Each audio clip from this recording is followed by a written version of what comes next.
Floyd Automatic are one of the long-standing, proud suppliers into the sliding head lathe arena. Very good at it, been doing it for a very long time.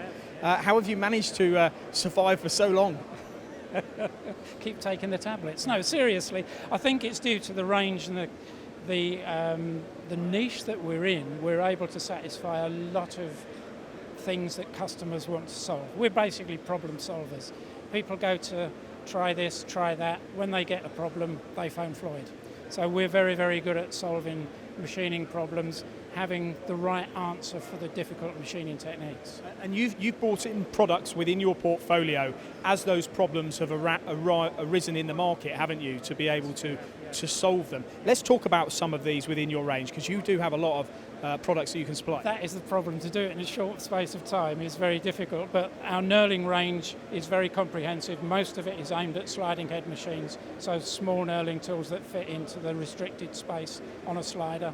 Do you have much competition in knurling? Yes, a little bit, but I think because of our range of expertise, we can pop out on top of that most of the times with solutions. Yeah. Cutting tools, the Appletech range. Now that covers a broad range from traditional Swiss type tooling with twin screw fixing through to ISO, through to carbide saws, and now the part-off system, cut line, and a boring system that Appletech have, which is inline, which is a new product, boring down to 0.3 of a millimetre. We did go to the Appletech factory with Richard, and I do actually recall the double screw insert here gives you much more stability, doesn't it? A much longer life tool. Plus you have the teeth locating the insert onto the holder, which gives a lot of rigidity under cutting. Popular for you, Appletech? Yes, very good, yeah. Okay, then we move on to maybe here, flow tool. Yeah. Well, the flow tool range is all the ancillary equipment that we do for the machines. So it's things like collet holders, broaching holders, reamer holders, tap holders, back working tools. We do the specialist tools for the star machines for back working, and also the collet holders for the front end working, and driven tools as well. Okay. And then without wishing to bring you... Our core business is the collets and the guide bushes, and the specialist versions of those, be they extended nose, over gripping.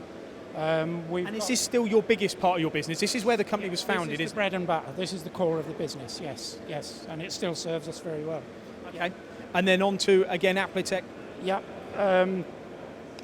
With the high-pressure cooling systems, we did Appletech over there. High-pressure cooling systems, we have the HEB quick-release range, which comes in two different sizes. So on smaller machines, you can use this Type 1, and the Type 3 works on the bigger machines, but it's all like up to 140 bar.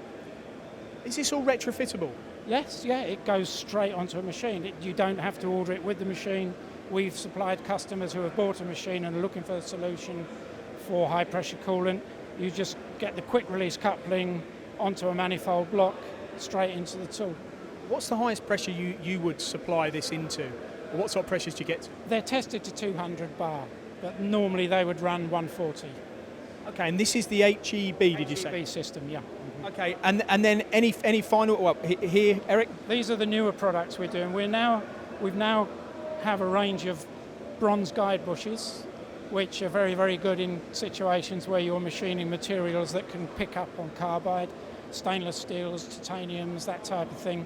The problem with that is once you pick up on a bar, it marks the bar. Or if you're doing things like a polished bar or a chrome bar, where you can have feed marks of the slots on the carbide showing up on the material. If you use bronze, it's a bearing, so you can feed through without any marking on the bar. How popular is that? It's becoming more popular, but this is a range that we've only just got. We introduced it today. We picked it up from our supplier when we went to the AMB show last week. He showed us what he was doing, and we think that would be very successful because there is an extra bonus to this. Because it's bronze, you can actually rebore it. So if you have oversized material, you can take it out from a standard diameter to cover what you want to do. Why have you never bought this in before? Sounds like this is perfect for Floyd Automatic. Why does it take people a long time to invent and develop stuff, isn't it? Somebody comes up with an idea, ding, the penny drops and away you go. Now, I've seen this before, but just let's conclude on this. Just give us a few seconds on what we have. Okay, well the Massa Microconic is the high precision collet system, extended nose. It was only available in F20, F25 and 5C types. They've now introduced it in an F37, so you can put it onto the bigger 32mm machines. And it gives you 5 micron concentricity and controlled clamping in an extended nose situation. Wow, is there anything you don't do? We don't sell beer, but we should. Thank you very much, Eric. Okay.